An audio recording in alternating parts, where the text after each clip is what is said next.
shirka urusha ayaa gooliyay safgarad nabadgelyo ku soo gabagaboobay shirweynahan oo mideeya beel ka mid ah beelaha dega galbeedka Xeelafina gobolka Sanaag gaar ahaan deegaanka Laasgalool ayaa waxa xiritaankiisa ka soo qayb galay ergooyin aad u tiro badan oo iskaga yimid daafaha gobolka Sanaag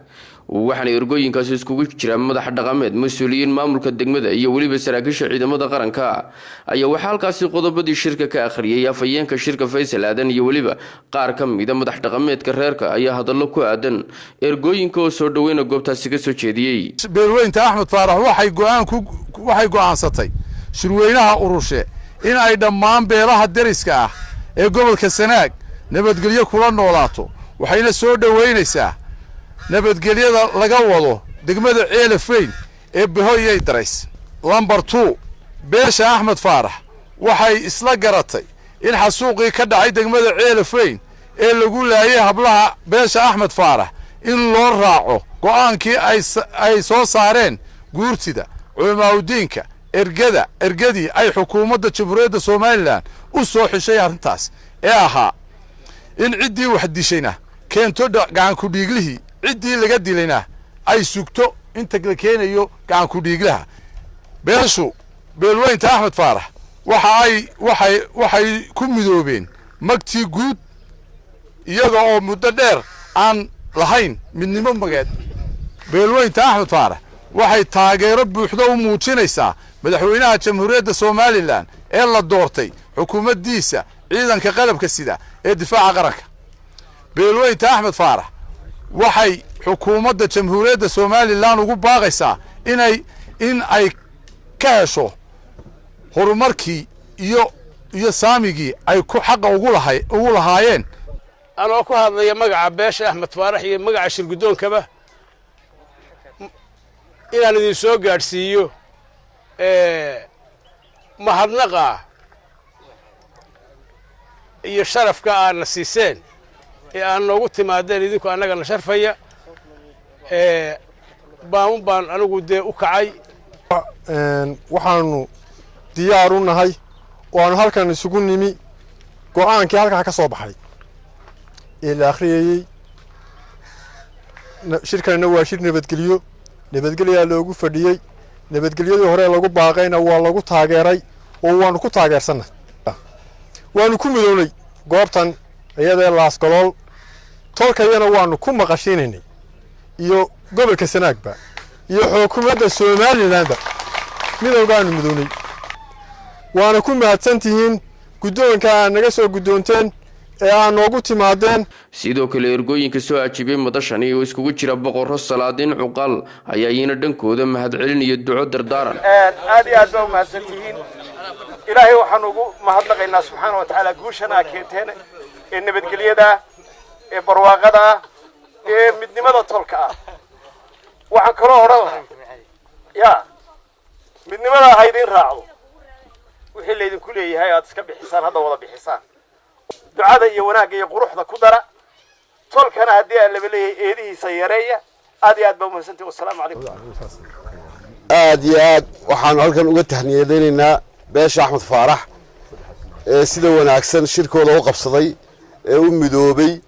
waxay ka dhigan tahay biciido midoobay Axmed Faarax oo midoobay waxa ka dhigan yahay biciido midoobay marka hore waxaan aad salaan kal iyo laaba salaamaya beesha Axmed Faarax ee shirkan qabatay beesha Axmed Faarax ee shirkan qabatay waa salaamaya dhammaantood salaadiin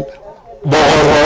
uqaal waxgarad waayaarab gudoomiyayaal haween dhalinyaro dhammaantood waa salaamaya wixii hadday taaliya hadday tumeentay waa tolay looga kala tagay hadaa midowdeen meeshaynu ka furfuranay haddaynu nahay biciide Axmed Faarax bay ahayd hadaa midowdeen Axmed Faaraxow annana waa midoobaynaa waayo sababtu tahay madax meel kama sarreyso ilaahay ha barakeeyo ilaahay shirka ha barakeeyo ilaahay ha hirgeliyo ilaahay kii midhadhala ee lagu intifaaco ee ay ummaddu u aydo ee Soomaaliland nabadgelyo u horseeda ilaahay ka dhigo shirka kan urushe dee waa sida loo yiri insha Allah kaas alla tisqaadayaa beel waliba saasay noqonaysaa kaana intaasan ka gaadhaya ka kale waxaan leeyahay nabadgelyada gobolka Sanaag horena uga socotay ee loo waday oo degmada Cirifay ka socotay halkana ka laga waday aad iyo mar labaad iyo mar saddexaad waa soo dhaweynay beeshan Axmed Faarax ee qabatay ururiye ilaahay waxa ka rajaynaya ilaahay raxmaanka waxaan ka rajaynaya mar labaad iyo mar saddexaadba in ilaahay idin ururiyo oo sidii aad ku tala gasheen iyo si ka badan ba ilaahay idin ururiyo beesha Axmed Faarax ee shirkan ururshe nagu soo macsuuntay nagu maanta aad iyo aad baan ugu mahadnaqay wuxuu noqon doonaa shirkii dabciin dhow nooca yeelay iyo gobolka nabadka saxan aflaan inta waxa ku darayaa nabadgelyada Cirifweyn dawladdu kulli reer ka laabaan waxaan ku sumeynay waxa la suldaanka nabadiga kan loo shirkan wax noqon doona shirkii lagu meelay lahaa nabadgelyada ay noqon doonaa gabagabadina waxaa hadalka soo afmaray Suldaan Siciid Yuusuf Xaaji Ducaale iyo waliba maarayaha guud ee madbacadda qaranka Jamhuuriyadda Soomaaliland Maxamuud Raage Ibraahim oo madashani ku sugnaa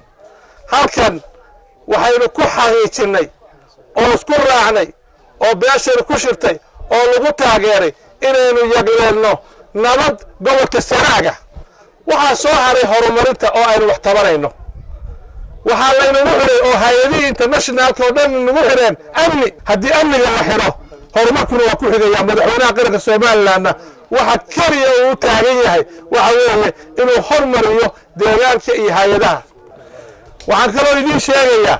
wasiir Xasan Maxamed Cali waa wasiirka gobolka Sanaag waa la soo shiray waa isku ogeyn hawlo badan buu yeeshay sida anaa ku matal oo halka ku taagan waxa kaloo idin soo hambalyeynay sidoo kale wasiirka arrimaha gudaha Maxamed Kaahin Axmed oo shirka day to day la socday inuu wanaag soo wada ogaa dawladdu way la socotaa shirka wada hambalyeynaysa waxa maqlayseen go'aamadii shirka ka soo baxay ee nabadgelyada lahaa ee daris wanaagga lahaa ee aan ku dhawaaqnay ee aan nala qaadateen iyadana aad iyo aad baan idinku mahadnaqaynaa waxay beeshan u qaadatay oo la og yahay shirkii ugu dambeeyey ee lagu gabagabeeyey Cirifweyn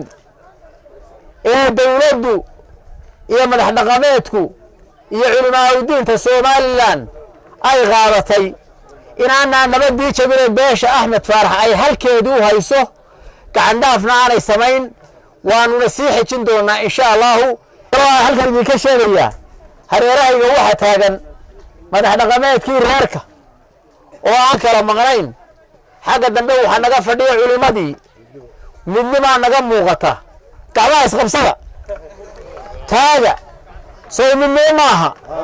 soo marxaati kama aha reer Soomaaliland wixii naga jooga alxamdulillah ومحمد سوت التلفزيون كقرن كسوماليلاند Cirifweyn